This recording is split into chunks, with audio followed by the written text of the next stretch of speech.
जी अस्सलाम वालेकुम। तौसीफ़ अहमद शेफ़रॉल की जानिब से बिज़नेस प्रोसेस यानी किसी भी बिज़नेस में क्या क्या स्टेप्स होते हैं उस बिज़नेस को एग्जीक्यूट करने में, और अगर हम उसको ऑटोमेशन में लेके आना चाहें तो ऑटोमेशन में लाने के लिए हमें किन चीज़ों को स्टडी करना ज़रूरी है या हमें पता होना चाहिए। मैंने आपको पहले भी बताया कि ये वीडियो या वीडियो सीरीज़ जो है ये उन लोगों के लिए है जो डेवलपर्स होंगे या कंसल्टेंट होंगे और वो ये जानना चाह रहे होंगे कि किसी भी बिज़नेस में उनके प्रोसेसेस क्या हैं। इसके अलावा अगर हम बात करें जनरल, ये उन लोगों के लिए जो बिज़नेस चलाना चाह रहे हैं और चाहते हैं कि हम जो है वो हमें बिज़नेस की अंडरस्टैंडिंग हो कि बिज़नेस बेसिकली ऑपरेट कैसे होगा और हमें कितने नंबर ऑफ़ रिसोर्सेज रिक्वायर्ड हैं, और ताकि हम उस बिज़नेस को बेहतर तरीके से परफॉर्म कर सकें, एग्जीक्यूट कर सकें। अभी हम आते हैं इसको मज़ीद एक्सटेंड करते हैं। जैसे मैंने लास्ट टाइम जिक्र किया आइटम, फिर हमने परचेज़ को देखा कि उसमें पीओ इन्वॉल्व हुआ, और फिर हम जब सेल को देखा तो उसमें एससीओ और डीसी इन्वॉल्व हुआ, और फिर रिवाइस अगेन इनवाइस, और फिर हमने परचेज़ और सेल्स के रिफ़ंड को देखा और डैमेजेस को देखा। अब हम इसी को एक स्टेप मज़ीद अब बताता हूँ कि इसमें क्या होता है कि नॉर्मली जब हम मार्केट में आपने अक्सर जो बड़ी ऑर्गेनाइजेशंस हैं वो क्या करती हैं कि वो परचेज़ से पहले आरएफक्यू रिक्वेस्ट करती हैं वेंडर से कि आप हमें आरएफक्यू सेंड करें, यानी अपनी जो हमारी रिक्वायरमेंट्स है उसके मुताबिक हमें अपना कोट करें कि हमें क्या चाहिए। और फिर हम क्या करते हैं उसमें से जो बेस्ट जिस बंदे ने कोट किया होता है हम उसको चूज़ करते हैं और उसके से हम परचेजिंग कर रहे होते हैं। सेम लाइक अगर हमें कोई कहता है कोई डिमांड भेजता है अपनी, सबसे पहले वो डिमांड भेजेगा हमें और डिमांड के मुताबिक हम उसको कोट करेंगे कि जी आपने कोट करेंगे हम उसको कि और फिर सेल्स के प्रोसेस की तरफ आप जो है वो मूव करेंगे। तो अगर हम यहाँ पर भी देखें तो ऐसे ही है, यहाँ पे भी हम किसी को डिमांड भेजते हैं कि हमें ये वाली ये रिक्वायरमेंट है हमारी, उसके अगेंस्ट हम आरएफक्यू यानी रिक्वेस्ट फॉर कोट रिसीव करते हैं, और फिर उनमें से जो बेस्ट होता है हम उसमें से उसको चूज़ कर लेते हैं। और उसके भी डिफरेंट डेफिनेटली हर ऑर्गेनाइजेशन के डिफरेंट पैरामीटर्स होते हैं, लाइक वो कौन क्वालिटी को कौन देख रहा है, और बाज़ दफ़ा ये होता है कि जो लोग जिनकी प्राइसेस ज़्यादा होती हैं वो क्वालिटी पे बहुत ज़्यादा फोकस होते हैं, और ऑफ कोर्स उनके रिसोर्सेज इंगेज होते हैं, उनका टाइम लगता है जिसकी वजह से उनकी कॉस्ट ज़्यादा होती है। समटाइम्स ये भी होता है लो कॉस्ट भी होता है लेकिन क्वालिटी होती है। ये सारे पैरामीटर्स जो हैं वो ऑर्गेनाइजेशन वेरीफाई करती है बिफोर परचेजिंग। और इसी तरह से अगर हम डिमांड की बात करें तो अगेन द सेम सिचुएशन, अगर हमसे भी कोई कोटेशन मांगता है तो हम उसको कोट करते हैं प्रॉपर कि आपने हमें आपसे ये चीज़ चाहिए या हम आपको ये चीज़ इतने में आपको सेल करेंगे। ये एक स्टेप इसमें ऐड हुआ है। और नेक्स्ट की तरफ हम अगर हम जाएं तो यहाँ पर तो ये है कि आप परचेजेस कर रहे हैं और आप यानी एक एज फिनिश गुड को आप सेल कर रहे हैं, यानी हम बात करें फिनिश गुड्स की तो यानी ऐसी चीज़ जो ऑलरेडी मैन्युफैक्चर हुई है या रेडी है हम उसको लेके आगे फर्दर जो है उसको सेल कर रहे हैं। तो इसमें एक पार्ट आता है मैन्युफैक्चरिंग का। अच्छा अब देखिए मैन्युफैक्चरिंग यानी आप कहते हैं कि मेरी ऑर्गेनाइजेशन है, मेरी कंपनी है और मेरी एक और कंपनी है जिसमें हम मैन्युफैक्चरिंग करते हैं, या मैं इसी सेम कंपनी में मैन्युफैक्चरिंग करता हूँ और अगेन वही प्रोसेस हैं जो यहाँ पर जो ऊपर मैंने ऑलरेडी मेंशन कर दिए हैं। तो अब हम यहाँ पे क्या होता है कि आपकी जो फिनिश गुड है वो हम मैन्युफैक्चरिंग के थ्रू जो है वो लेके आते हैं, यानी हम खुद मैन्युफैक्चरिंग करते हैं। तो अब आप देखें कि मैन्युफैक्चरिंग में क्या प्रोसेस होता है कि आप जो है रॉ आइटम्स खरीदते हैं, ठीक है, और रॉ आइटम्स कह लें, प्रोडक्ट्स कह लें, फिर ठीक है, और उसके बाद आप असेंबल करते हैं या मैन्युफैक्चर करते हैं, ठीक है। या लाइक अगर आप मेडिसिन की बात करें तो ऑफ कोर्स वो मैन्युफैक्चरिंग हो रही होती है, बनाई जा रही होती है। और अगर हम किसी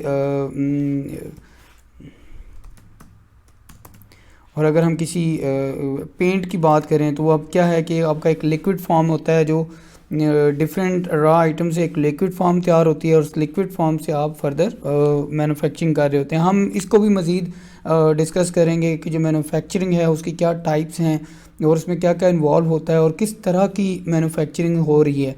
जैसे अगर हम बात करें फर्नीचर की और फर्नीचर में आप देखें कि डिफरेंट पहले से कुछ तैयार चीज़ें होती हैं, उसको ला के आप जो है मैन्युफैक्चरिंग कर रहे होते हैं। समटाइम्स आप खुद तैयार करके आप मैन्युफैक्चरिंग कर रहे होते हैं। तो ये सारे प्रोसेसेस हैं जो इन्वॉल्व हैं। इसी तरह अगर हम बात करें, फॉर एग्जांपल आप जनरेटर बना रहे हैं या जनरेटर की आप बात करते हैं, तो उसमें क्या होता है कि आपकी असेंबल्ड चीज़ें आपको मिलती हैं जिसको आप दोबारा से प्लग इन करते हैं और जोड़ते हैं, और उसके बाद फिर आप एक जनरेटर रेडी करते हैं according to the customer needs. आप उसको देख रहे होते हैं कि उस कस्टमर को उसमें से क्या चीज़ चाहिए, कितनी पावर वाला जनरेटर चाहिए। बाज़ दफ़ा साइज़ एक होता है लेकिन मशीनरी अंदर चेंज हो रही होती है। तो इस तरह के जो पॉइंट्स हैं वो आपके इसमें इन्वॉल्व हो जाते हैं। तो हमने एक स्टेप हम आगे आए हैं। पहले हमने देखा कि आइटम्स और सेल्स और सारी चीज़ों को हमने देखा, और उसके बाद हम मैन्युफैक्चरिंग को भी देखा और कोटेशन वाले पार्ट को भी देखा कि कोटेशनिंग पार्ट जो है वो आपका इन्वॉल्व हो रहा है। तो इसको अगर फर्दर हम देखें, एक पार्ट और रहता है, इसको ज़रा इससे हट के हम देखेंगे, और वो ये है कि मेरा ये, अगर मैं एज सॉफ्टवेयर कंसल्टेंट हूँ और सॉफ्टवेयर डेवलपर हूँ और मैं चाहता हूँ कि किसी कंपनी के लिए कोई मैं सोल्यूशन डेवलप करूँ, तो ऑफ कोर्स उस सोल्यूशन के डेवलप करने के लिए आपको उस डेटाबेस में या उस बिज़नेस में एक अलग से एक डेटाबेस या टेबल कह लें आपको मैनेज करना होगा कंपनीज़ के नेम से, ठीक है। और डेफिनेटली हर कंपनी की कोई ना कोई लोकेशंस होती हैं, और हर लोकेशन मतलब एक लोकेशन पे हो सकता है मल्टीपल ब्रांचेस हों आपकी, और फिर उन ब्रांचेस के अंदर आपके डिपार्टमेंट्स जो हैं वो आपके काम करते हैं। तो अगर हम इस हायरार्की को देखें तो इसका मतलब है कि अगर हम सॉफ्टवेयर ऐसा ऑफ़र कर रहे हैं जिसमें हम मल्टी कंपनीज़ की ऑफ़र दे रहे हैं,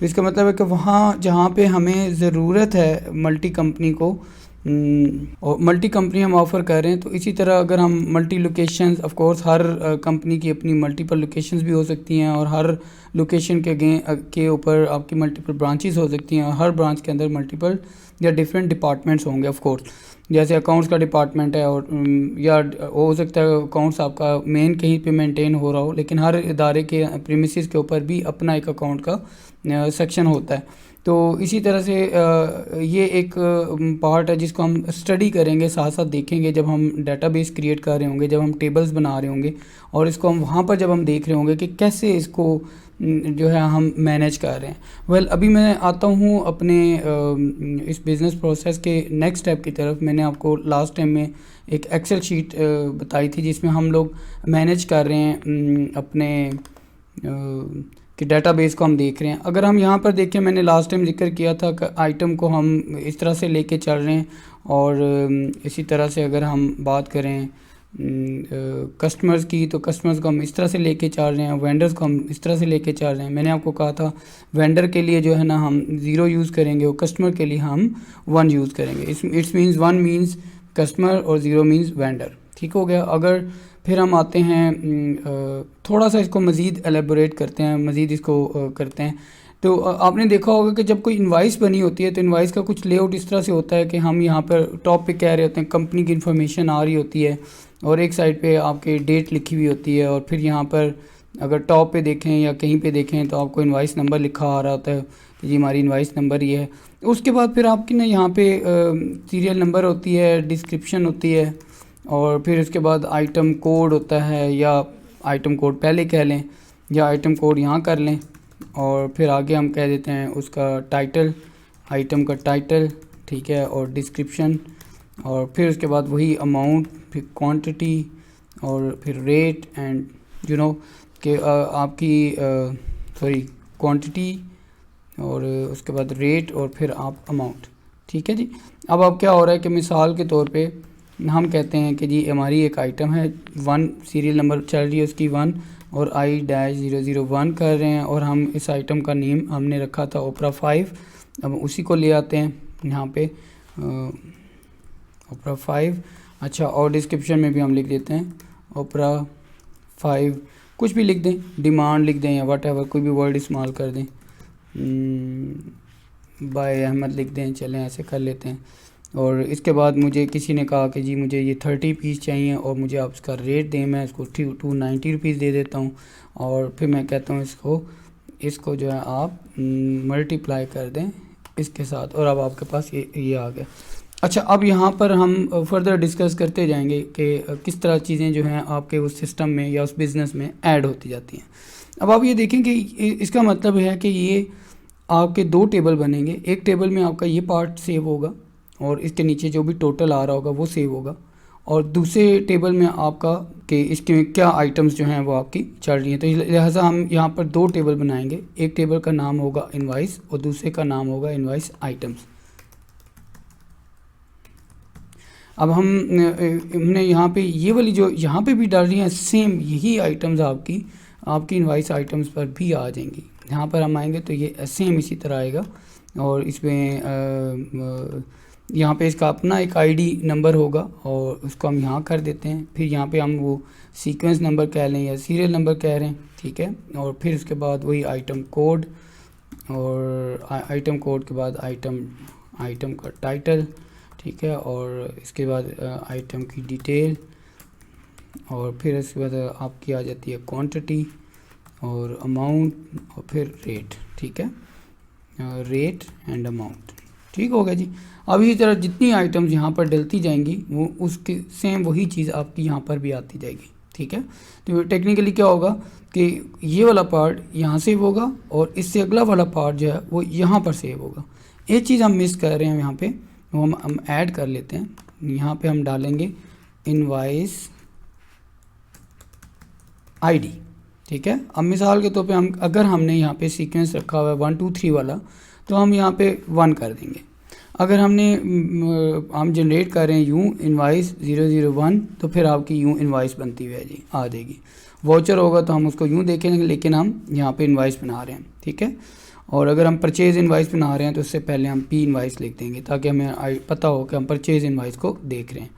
और देखें जी, अब आपके सामने अगर आप देखें यहाँ पे तो आप जो डेटाबेस क्रिएट कर रहे हैं उसमें आप साथ साथ जो है आपकी इन्फॉर्मेशन भी अपडेट होती जा रही है। हम इसको मज़ीद भी स्टडी करते जाएंगे कि यहाँ से क्या क्या इन्फॉर्मेशन कहाँ कहाँ जा रही है और वो कैसे जा रही है। तो आई एम श्योर कि आप मेरी आने वाली वीडियोस को भी देखेंगे डिटेल में और इन वीडियोस को भी आप डिटेल में देखेंगे, और क्योंकि इसके देखने के बाद ही आपको अगली वीडियो के बारे में समझ आएगी कि नेक्स्ट वीडियोस में हम लोग कर क्या रहे हैं। फॉर एग्ज़ाम्पल हम कहते हैं कि जी हमने यहाँ पे डिस्काउंट का कॉलम ऐड करना है। तो कोई मेरा कस्टमर है, मुझे कहता है कि जी मैं जो अमाउंट है उससे पहले डिस्काउंट ऐड करना चाह रहा हूँ। तो मैंने यहाँ पे लिख दिया डिस्काउंट, और डिस्काउंट में हमने यहाँ पे मेंशन कर दिया, मिसाल परसेंटेज में मैं कह रहा हूँ या मैं कहता हूँ मैंने इसको 10 रुपीज़ पर आइटम इसको मैंने डिस्काउंट दे दिया या इसके ऊपर कुछ अमाउंट लिख दिया, 10% लिख दिया। तो ये हमने देखना है कि डिस्काउंट अप्लाई होने के बाद और डिस्काउंट के बाद अमाउंट क्या होगी। तो इस चीज़ को हम देखेंगे। जैसे फॉर एग्जांपल ये 700 मैंने इसको डिस्काउंट दे दिया, तो इसके बाद जो है ना बैलेंस अमाउंट जो है वो आपकी क्या आएगी, यहाँ पे 8000 आपकी बैलेंस अमाउंट आपके पास आ जाएगी। तो thank you so much for watching my video. Please subscribe my channel, like my video, share my video.